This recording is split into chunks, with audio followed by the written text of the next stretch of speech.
Hello everyone.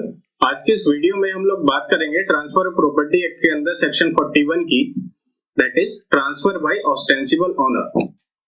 लेकिन इसके बेरिक पे जाने से पहले ये समझना जरूरी है कि जो टर्म यहाँ पे इस्तेमाल हो रही है ऑस्टेंसिबल, इसका क्या मतलब है और किसी भी प्रॉपर्टी के अंदर ऑस्टेंसिबल ओनर किस पर्सन को कहा जाएगा, उसके पास में क्या क्या राइट्स होंगे और उन राइट्स का सोर्स क्या होगा। तो आइए शुरुआत करते हैं इसी के साथ में। So ostensible means something that appears to be true, यानी एक ऐसी चीज जो दिखने में तो सच लग रही है लेकिन वास्तव में ऐसा नहीं है, और इसी से रिलेटेड टर्म है ऑस्टेंसिबल ओनर। किसी भी प्रॉपर्टी के अंदर ऑस्टेंसिबल ओनर उस पर्सन को कहा जाएगा जो उस प्रॉपर्टी का रियल ओनर तो नहीं है, लेकिन थर्ड पर्सन के सामने वो खुद को ऐसे रिप्रेजेंट कर रहा है जैसे वो उस प्रॉपर्टी का रियल ओनर ही है। और वो ऐसा इसलिए कर रहा है क्योंकि प्रॉपर्टी का रियल ओनर उसको ऐसा करने के लिए ऑथराइज कर रहा है। उसके सभी एक्ट में रियल ओनर की एक्सप्रेस या इम्प्लाइड कंसेंट शामिल है। इसको एक एग्जांपल से समझने की कोशिश करते हैं। फॉर एग्जांपल, एक पर्सन है ए जो कि लंदन में रहता है, उसके पास में एक प्रॉपर्टी है इंडिया के अंदर। ऑब्वियस है वो खुद तो उस प्रॉपर्टी की देखभाल कर नहीं सकता है, इस प्रॉपर्टी की देखरेख की सारी जिम्मेदारी दे देता है वो अपने एक फ्रेंड बी को। तो यहाँ पे ए बी को ऑथराइज कर रहा है कि इस प्रॉपर्टी से रिलेटेड जितने भी मैटर होंगे उन सबको बी डील करेगा। प्रॉपर्टी से जो भी रेंट आ रहा है उसको कलेक्ट करने की जिम्मेदारी बी की होगी। प्रॉपर्टी के टाइम टू टाइम मेंटेनेंस की जिम्मेदारी बी की होगी। प्रॉपर्टी से रिलेटेड अगर कोई टैक्स रिलेटेड इशू है उसको भी रिजॉल्व करने की जिम्मेदारी बी की होगी।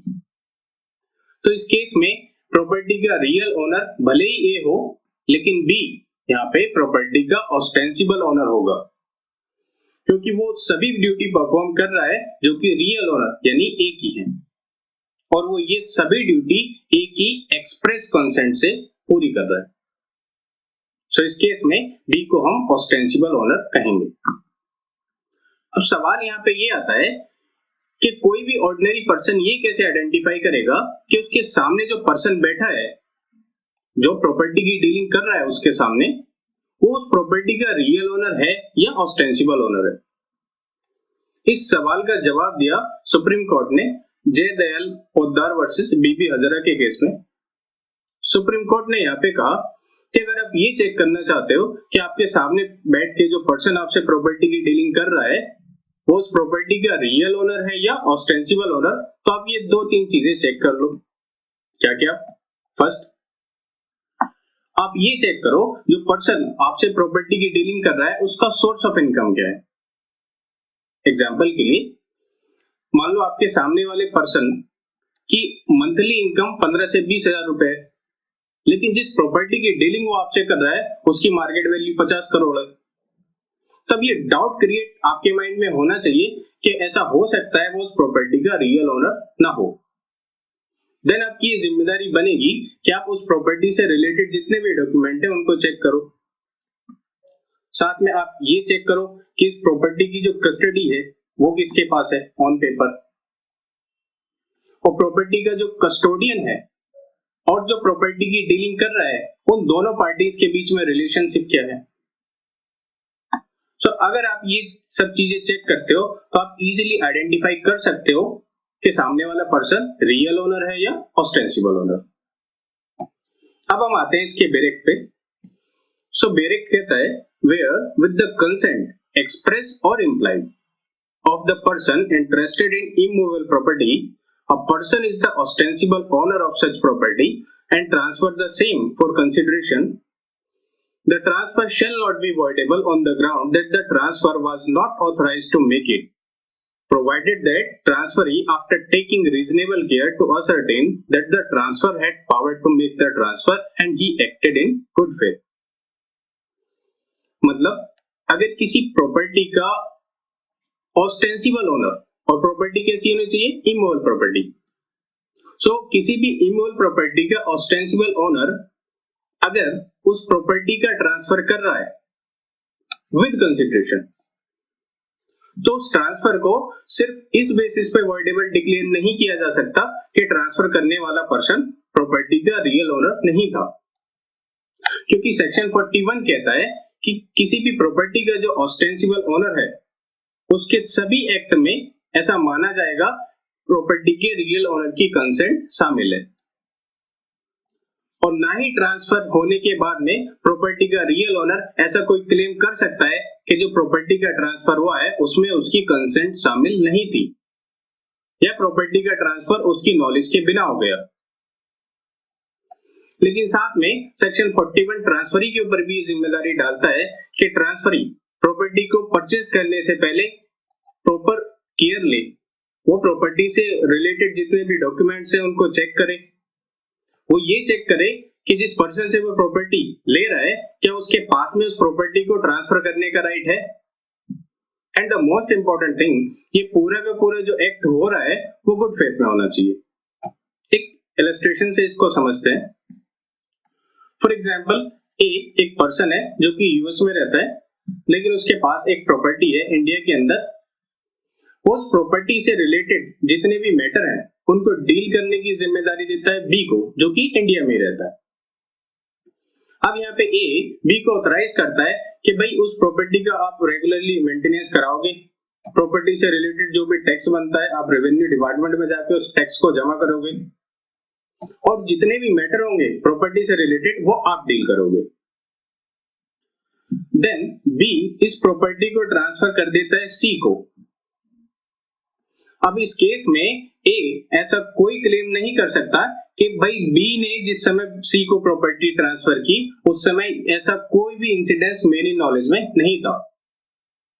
कोर्ट ये प्रिज्यूम करके चलेगा कि जिस समय बी ने प्रॉपर्टी ट्रांसफर की सी को, ए को उसके पास में पूरी की पूरी नॉलेज थी, और बी ने जो प्रॉपर्टी का ट्रांसफर किया है वो ए की एक्सप्रेस या इम्प्लाइड कंसेंट के साथ में किया है, और किसी भी कंडीशन में ए इस ट्रांसफर को वॉइडेबल डिक्लेयर नहीं करा सकता, क्योंकि जिस समय प्रॉपर्टी का ट्रांसफर हो रहा है उस समय बी उस प्रॉपर्टी का ऑस्टेंसिबल ओनर था, और उस प्रॉपर्टी का एक्चुअल पोजीशन भी बी के ही पास में था, और सी ने इस बिलीफ के साथ में बी से प्रॉपर्टी को परचेज किया है कि बी ही उस प्रॉपर्टी का रियल ओनर है। And the most important thing is C ने जो पूरा एक्ट किया है वो गुड फेथ में किया है। नेक्स्ट हम बात करते हैं इसके एसेंशियल एलिमेंट की। Then the first essential element is transfer of property is done by ostensible owner. मतलब जो प्रॉपर्टी का ट्रांसफर हो रहा है वो रियल ओनर नहीं कर रहा, वो ऑस्टेंसिबल ओनर कर रहा है। And the second one is transfer of property with the express और implied consent of the real owner. Property का जो ट्रांसफर हो रहा है वो रियल ओनर की एक्सप्रेस या इम्प्लाइड कंसेंट के साथ में हो रहा है। अब सवाल यहाँ पे ये आता है कि भाई ट्रांसफरी को ये कैसे पता लगेगा कि मैं जिस ऑस्टेंसिबल ओनर से प्रॉपर्टी का परचेज कर रहा हूं, ट्रांसफर ले रहा हूं, उस ट्रांसफर में रियल ओनर की कंसेंट शामिल है या नहीं है। तो इसको केस से हम समझ सकते हैं। केस था हमारे पास रामकुमार कुंदू वर्सेस मारिया मैक्वीन का केस है। इस केस में अलेक्जेंडर नाम का एक पर्सन एक प्रॉपर्टी को परचेज करता है अपनी मिस्ट्रेस बुन्नू बेबी के नाम से। अब बुन्नू बेबी जो है अलेक्जेंडर के लाइफ टाइम में ही उस प्रॉपर्टी को सेल आउट कर देती है रामधनी कुंदू को। अब रामधनी कुंदू कौन है? इस केस का जो मेन कैरेक्टर रामकुमार कुंदू, उसका फादर। बाद में इस पूरे इंसिडेंस की जानकारी जब अलेक्जेंडर की बेटी मारिया मैक्वीन के पास में पहुंचती है तो कोर्ट में एक पिटीशन फाइल करती है कि भाई ये जो पूरा का पूरा ट्रांसफर हुआ है वो वैलिड नहीं है, क्योंकि प्रॉपर्टी एक्चुअल में अलेक्जेंडर ने परचेज की थी, तो प्रॉपर्टी का रियल ओनर अलेक्जेंडर ही है, और बुन्नू बेबी ने जो प्रॉपर्टी का ट्रांसफर किया है उसमें अलेक्जेंडर की कंसेंट शामिल नहीं थी। मामला कोर्ट में जाता है तो कलकत्ता हाई कोर्ट वहां पे डिसीजन देता है मैक्वीन के फेवर में, लेकिन प्रिवी काउंसिल उस डिसीजन को पलट देती है। प्रिवी काउंसिल वहां पे कहती है कि जिस समय बुन्नू बेबी ने प्रॉपर्टी का ट्रांसफर रामधनी कुंदू को किया, पहली बात तो अलेक्जेंडर उस समय जीवित था, और न केवल उस समय जीवित था बल्कि इस प्रॉपर्टी के ट्रांसफर के आने वाले कई साल तक अलेक्जेंडर जीवित था। तो हम ये कैसे मान सकते हैं कि जो प्रॉपर्टी ट्रांसफर हुई है उसमें अलेक्जेंडर की कंसेंट शामिल नहीं थी, क्योंकि अलेक्जेंडर के पास वो पूरा का पूरा टाइम था। अगर उसकी कंसेंट वहां पे शामिल नहीं थी तो तभी वहां पे वो एक पिटीशन फाइल कर सकता था। लेकिन अलेक्जेंडर ने ऐसा कुछ नहीं किया, तो हम ये मान के चलेंगे कि उस प्रॉपर्टी के ट्रांसफर में अलेक्जेंडर की कंसेंट शामिल थी और बुन्नू बेबी उस प्रॉपर्टी की ऑस्टेंसिबल ओनर होने के नाते उस प्रॉपर्टी को ट्रांसफर करने का पूरा राइट रखती है और ये ट्रांसफर वैलिड नहीं होगा, सॉरी वैलिड होगा। Next essential element is transfer must be with consideration. Property का जो ट्रांसफर है वो विद कंसिडरेशन होना चाहिए। विद कंसिडरेशन मतलब लीज के तौर पे, मॉर्गेज के तौर पे, यानी कि गिफ्ट के तौर पे प्रॉपर्टी का ट्रांसफर नहीं होना चाहिए। And next thing is transferee should have taken reasonable care. Transferee ने प्रॉपर्टी को परचेस करते समय रीजनेबल केयर ली हो। अब यहाँ पे रीजनेबल केयर से मतलब होगा वो सभी जिम्मेदारी जो कि एक ट्रांसफरी की बनती है कि वो प्रॉपर्टी को परचेस करते समय उन सब चीजों को चेक करे। इसमें शामिल होगा कि वो उसकी जिम्मेदारी बनेगी कि भाई उस प्रॉपर्टी से रिलेटेड जितने भी डॉक्यूमेंट है ट्रांसफरी उन सबको चेक करे। वो ये देखे कि प्रॉपर्टी का एक्चुअल ओनर कौन है, प्रॉपर्टी की कस्टडी किसके पास में है, और साथ में ये वो भी चेक करे कि इस प्रॉपर्टी से पिछले 12 साल का पूरा जो लेखा जोखा है रेवेन्यू डिपार्टमेंट के अंदर, क्या उसमें कोई गड़बड़ तो नहीं है। पिछले 12 साल में प्रॉपर्टी के साथ में क्या क्या हुआ है, प्रॉपर्टी कब किसके थ्रू किसके पास में ट्रांसफर हुई है। अगर ट्रांसफरी ये सब केयर लेता है तब ये माना जाएगा कि ट्रांसफरी ने रीजनेबल केयर ली है और वो बेनिफिट ले सकता है सेक्शन 41 का। And next thing is transferee acted in good faith. अब इस पूरे इंसिडेंस में सवाल ये आता है कि भाई ये तो आप चेक कर सकते हो कि भाई रीजनेबल केयर आपने ली है, आप इसको चेक कर सकते हो प्रॉपर्टी के डॉक्यूमेंट से। आप ये कह सकते हो कि मैंने पिछले 12 साल का जो पूरा रिकॉर्ड था उसको देखा था कि वहां पे किसी भी तरह की कोई गड़बड़ नहीं थी। मैंने सभी प्रॉपर्टीज से रिलेटेड डॉक्यूमेंट को चेक किया था। मैंने ये चेक किया था कि जिस समय प्रॉपर्टी परचेज कर रहा हूं उसका एक्चुअल पोजीशन किसके पास में है। लेकिन ये कैसे प्रूफ होगा कि पूरा जो एक्ट है, पूरा जो ट्रांसफर है वो गुड फेथ में हुआ है। सो कोर्ट यहाँ पे आंसर देता है, इसका कोई हार्ड एंड फास्ट रूल नहीं है। इसको चेक किया जा सकता है उन सर्कमस्टांसेस के बेसिस पे जिन सर्कमस्टांसेस में उस प्रॉपर्टी का ट्रांसफर हुआ है। एक एग्जांपल से इसको समझते हैं। एक केस है हमारे पास में गुरबख्श सिंह वर्सेस निक्का सिंह का।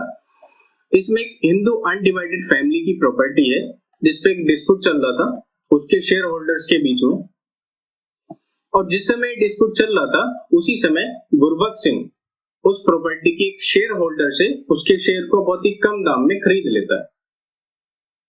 दूसरे शेयर होल्डर उस पे एक पिटीशन फाइल करते हैं।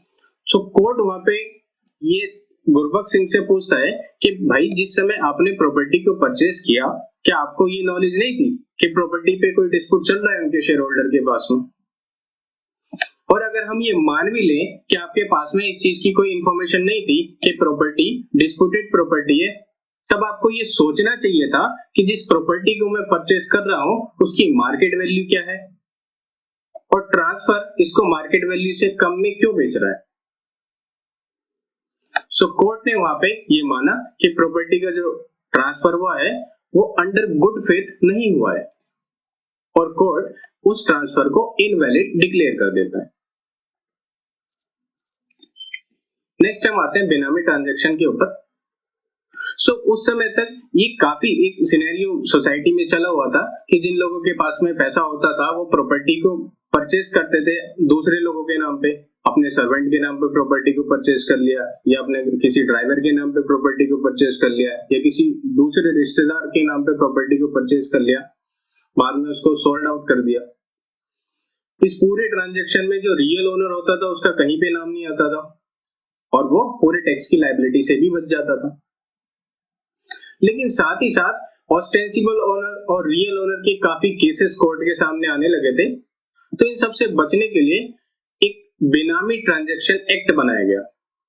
इस एक्ट में ये कहा गया कि जो प्रॉपर्टी का ऑस्टेंसिबल ओनर होगा उसको ही प्रॉपर्टी का रियल ओनर माना जाएगा। और साथ में एक्ट के सेक्शन 3 के सब क्लॉज 3 में ये कहा गया whoever buy the property in the name of another would be punished।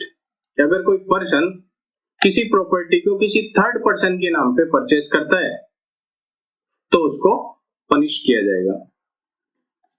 लेकिन इसके दो एक्सेप्शन भी दिए गए साथ में कि कोई पर्सन अपनी वाइफ के नाम पे प्रॉपर्टी को परचेज कर सकता है, या अगर वो प्रॉपर्टी को परचेज कर रहा है अपनी किसी अनमैरिड डॉटर के नाम पे, तब भी अंडर सेक्शन 3 वो पनिशमेंट के लिए लायबल नहीं होगा। सो गाइस, ये टॉपिक यहीं पे खत्म होता है। आई होप जो मैंने आपको समझाने की कोशिश की आप उसको समझ पाए होंगे। एंड वीडियो अगर अच्छी लगी हो तो please like and share the video and subscribe the channel. Thanks.